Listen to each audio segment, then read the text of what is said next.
শবে বরাতের রাতের আমল কি এবং কত রাকাত নামাজ আদায় করতে হবে, কোন কোন সূরা দিয়ে পড়তে হবে? চমৎকার প্রশ্ন। শবে বরাতের রাতে আমরা কোন আমলটা করলে সবচেয়ে ভালো হবে এবং কত রাকাত নামাজ কোন কোন সূরা দিয়ে পড়তে হয়? প্রায় আমাদেরকে অনেকে প্রশ্ন করে যে হুজুর এই রাতে কি আমল করব। দেখুন, এই রাতটা হলো মানুষকে ক্ষমা করে দেওয়ার রাত। সুবহানাল্লাহ। আল্লাহ তাআলা এই রাতে দুই প্রকার লোক ছাড়া সবাইকে মাফ করে দেয়। ফায়াগফিরু লিজামিই খালকি ইল্লা লিলমুশরিকিনা ওয়া মুশাহিনিন। মুশরিক আর হিংসুক ছাড়া আল্লাহ সবাইকে ক্ষমা করে দেয়। এখন ক্ষমা পেতে হলে প্রথম শর্ত হলো শিরক করা যাবে না, হিংসা করা যাবে না, এক নাম্বার। দুই নাম্বারে কত রাকাত নামাজ পড়বেন। দেখুন, এই রাতে নির্দিষ্ট কোনো সংখ্যা নেই যে আপনাকে 10 রাকাত, 20 রাকাত, তারাবির মতো 20 রাকাত কিংবা 100 রাকাত বা তাহাজ্জুদের মতো 12 রাকাত সালাত পড়তে হবে। বিষয়টা এমন না। আপনার যত রাকাত মন চায় 2 রাকাত 2 রাকাত করে পড়বেন। 2 রাকাত 2 রাকাত 2 রাকাত করে যত রাকাত মন চায় আপনি পড়তে পারেন, কোনো সমস্যা নাই। এখন প্রশ্ন হলো কোন সূরা দিয়ে পড়বো। অনেক বলে এই সূরা, সেই সূরা, ওই সূরা। দেখেন, এখানে এটাও কিন্তু কোনো হাদিসে ফিক্সড করা নাই। অনেক কিতাবের মধ্যে আসছে, অনেকে বলে যে সূরা ইখলাস 10 বার করে পড়লে সারা জীবনের গুনাহ মাফ হয়ে যাবে, 70 বছরের গুনাহ মাফ হবে। না, এগুলি সম্পূর্ণ জাল হাদিস। আপনার কোরআনের যেই সূরাটা আপনার কাছে সহজ মনে হয়, সূরা ইখলাস হতে পারে, সূরা ইয়াসিন হতে পারে, সূরা রহমান হতে পারে, সূরা ফালাক হতে পারে, যেই সূরা আপনার কাছে সহজ, আপনার ভালো লাগে, আপনার পড়তে মন চায়, সেই রাকাতে আপনি সেই সূরা নামাজের নিয়ম অনুযায়ী পড়ে নেবেন, আপনার সলাত আদায় হয়ে যাবে। এখন এই রাতে আর কি আমল করবেন? সলাৎ পড়ে নিলেন। সলাৎ পড়ার পরে আপনি দেখা গেছে হুজুর আমি তো 50 রাকাত সলাৎ পড়তে এনার্জি পাচ্ছি না, 10 রাকাত পড়া ভালো লাগছে না। আপনি বসে বসে জিকির করেন, লা ইলাহা ইল্লাল্লাহ পড়েন 100 বার, সুবহানাল্লাহ, আলহামদুলিল্লাহ, আল্লাহু আকবার, এগুলি 100 বার করে পড়েন। দুরূদ শরীফ পড়েন, আল্লাহুম্মা সাল্লি আলা নবিয়িনা মুহাম্মদ, আল্লাহুম্মা সাল্লি ওয়া সাল্লিম ওয়া বারিক আলা নবিয়িনা মুহাম্মদ, অথবা সাল্লাল্লাহু আলাইহি ওয়াসাল্লাম, অথবা দুরূদ ইব্রাহিম। যে দুরূদ মন চায় আপনি 100 বার, 200, 300 যা মন চায় পড়েন, জিকির করেন, বা আপনি সাদাকা করেন মসজিদে, মাদ্রাসায়। এই কাজগুলো আপনারা করতে পারেন এই রাতে। আপনি ঘুমাতেও পারেন চাইলে, কিছু সময় নেই, সারা রাত জেগেই থাকতে বিষয়টা এমন না, তবে ফজরের জন্য মিস না হয়। এবং এই রাতে আপনার অন্তরে যেন হিংসা না থাকে, হিংসা তারাকেই সব মুছে দিবেন, শিরকের কাজকে আপনি দূর করে দিবেন। তাহলে ইনশাআল্লাহ এই রাতের আমলটা আল্লাহ তাআলা কবুল করে নেবেন ইনশাআল্লাহ। আল্লাহ আমাদের সবাইকে আমল করার তৌফিক দান করুন, আল্লাহুম্মা আমিন। শবে বরাতের রাতে গোসল করে ইবাদত করলে ওই গোসলের কাপড়ের পানি থেকে প্রতি ফোঁটায় ফোঁটায় 70 রাকাতের নফল নামাজের সওয়াব পাওয়া যায়। হুজুর, আসলে কথাটা কতটুকু সত্যি? প্রিয় ভাইয়েরা, এই প্রশ্ন করার আগে আমি নিজে এটা আমলদার। শবে বরাত আসার আগেই, আসার দিন বা ওই দিন যখন আসতো, তখন আমরা শুনতাম অনেক, ছোটোকালে আমি নিজে শুধু গোসল করি নাই, লুঙ্গিও চিপি নাই, লুঙ্গিটাকে গোসল করে লুঙ্গিটাকে খুলে ওইভাবে ঝুলিয়ে রেখেছি কলের সাথে, আর দেখতেছি যে ফোঁটা ফোঁটা পানি পড়ে কিনা। আর আমি ভালো মতোই লুঙ্গিটাকে চুবিয়ে ঝুলে রেখেছি, যাতে পানির ফোঁটা যত বেশি হবে তত ফোঁটায় প্রতি রাকাতে 70 রাকাতের নফল নামাজ সব তত বেশি পাবো। মসজিদে যাই আর না যাই, আপনার পানির ফোঁটার সওয়াব তো অনেক পাবো। এই জন্য আমি লুঙ্গি চিপি নাই। এটা হলো আমার নিজের আমল।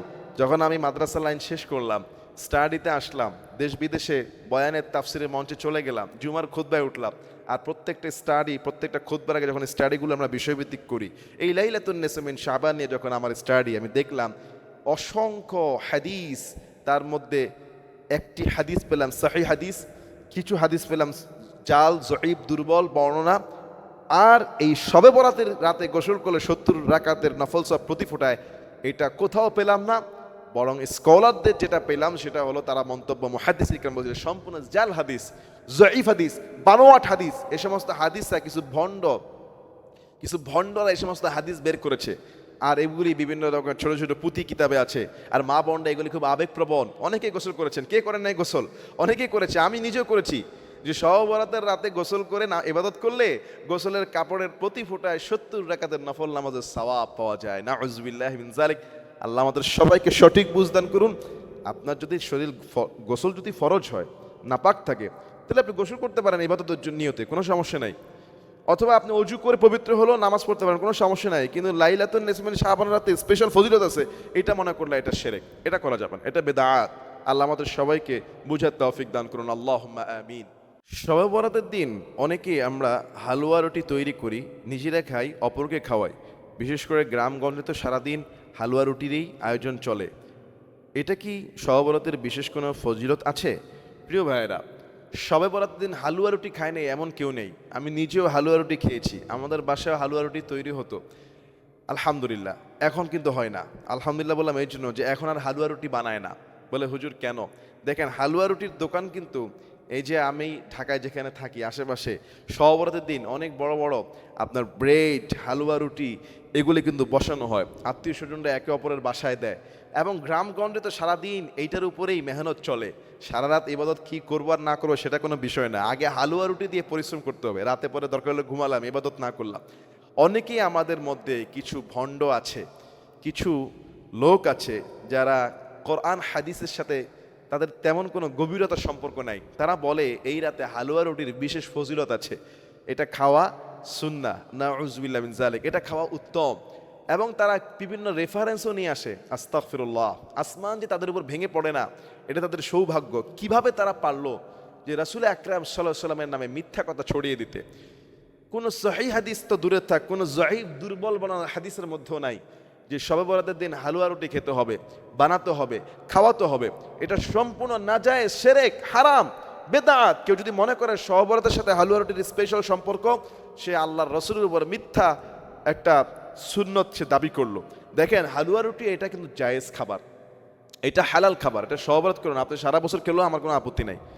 আর আপনার প্রতিদিনের রুটিন অনুযায়ী যদি আপনি শবে বরাতের দিনও খান তাও আপত্তি নাই। কিন্তু শবে বরাতের সাথে ফজিলত চিন্তা করে খেলে এটা আপনার জন্য গুনাহ হবে। বরং আপনি আজকে যদি আমাকে কেউ দেয়, আজকে শবে বরাত, কেউ যদি আমাকে দিয়ে দেয় ভুল করে, হালাল খাবার হিসেবে আমি খেয়ে ফেলবো, কোনো সমস্যা নাই। কিন্তু শবে বরাত উপলক্ষে আমি এটা খাচ্ছি, আনন্দময়, সৌভাগ্যময়, এটা সম্পূর্ণ নাজায়েজ। শবে বরাত উপলক্ষে আমি এটাকে দিচ্ছি, সওয়াবে নিয়তে নাজায়েজ। আপনি যে কোনো মানুষকে যে কোনো খাবার খাবার আজকের দিনে, হালুয়া রুটিও খাওয়াতে পারেন, রুটি গোশত খাওয়াতে পারেন, যে কোনো খাবার আপনি খাওয়াবেন, সওয়াব হবে। কিন্তু ফিক্সড খাবারটা, এটার সাথে এটা ইবাদত, তাহলে এটা আপনার গুনাহ হবে। আল্লাহ এই সমস্ত বেদাত থেকে আমাদেরকে হেফাজত করুন, আল্লাহুম্মা আমিন। শবে বরাতের রাতে যে কাজটি ভুলেও করা যাবে না, করলে কিন্তু আপনার সারা রাতের ইবাদত নষ্ট হয়ে যাবে। অনেকে আমরা শবে বরাতের রাতে ইবাদত করি, বলে হুজুর শবে বরাতের রাতে কি ভাগ্য নির্ধারণ হয় নাকি শবে কদরের রাতে? এটা নিয়েও কথা আছে। দেখুন, শবে বরাতের রাতে আমরা যে ভুলটা করি সেটা হলো, অনেকে আমরা সেই রাতে ঢাকা শহরে আতশবাজি ফুটায়, বোমাবাজি করে, ফটকাবাজি করে, তারপর শবে বরাতের ইবাদতকে বাদ দিয়ে মাজারকে লাইটিং করে, কবরের মধ্যে মোমবাতি দেয়, মসজিদকে আপনার সেখানে আপনার অনেক ধরনের বেদাতি কর্মসূচি চালু করে। প্রিয় ভাইরা, এই রাতে আপনাকে লাইটিং করতে হবে, সাজসজ্জা করতে হবে, আপনাকে কয়েক মন জিলাপি খেতে হবে, এইসব বিষয় না। বিষয় হলো আল্লাহ এই রাতে সবাইকে মাফ করে দেয়, মুশরিক আর হিংসুক ছাড়া। অন্তরে হিংসা রাখা যাবে না, তারপরে মুশরিক হওয়া যাবে না। এখন এই রাতের বেলা আমরা অনেকে কি করি, বেদাতি কাজ, গোসল করি সওয়াবের নিয়তে, এটা সম্পূর্ণ বেদাত। এই রাতকে কেন্দ্র করে আমরা কি করি, হালুয়া রুটি বানাই, এটাও বেদাত। এই রাতের সাথে হালুয়া রুটির কোনো সম্পর্ক নাই, আপনি এমনি যদি খান কোনো বিষয় না। কিন্তু আপনারা শবে বরাতের রাতে যদি এই ভুলগুলো করেন, আপনার ইবাদত নষ্ট হয়ে যায়। আপনি শিরক করলেন, আপনি বেদাত করলেন, আপনি রাসূলের সুন্নতকে খেলাপ করলেন। অনেকে মনে করে এই রাতে 12 রাকাত নামাজ পড়লে 12 বছরের গুনাহ মাফ হয়ে যাবে। নামাজের কোনো নির্দিষ্ট সংখ্যা নেই, নির্দিষ্ট কোনো সূরা নেই। আল্লাহ আমাদের সবাইকে এই সমস্ত বেদাতি কাজ থেকে হেফাজত করুন। তবে মনে রাখবেন, এই রাতে আপনি সারা রাত ইবাদত করলেও ওই দুই প্রকারের লোককে আল্লাহ মাফ করবে না। সারা রাত নামাজ পড়লো যার অন্তরে হিংসা থাকবে, হিংসা আর ঈমান একসাথে থাকতে পারে না অন্তরে। আর যিনি শিরক করে, শিরক, মুশরিক, এই মুশরিকদেরকে আল্লাহ তাআলা ক্ষমা করবেন না।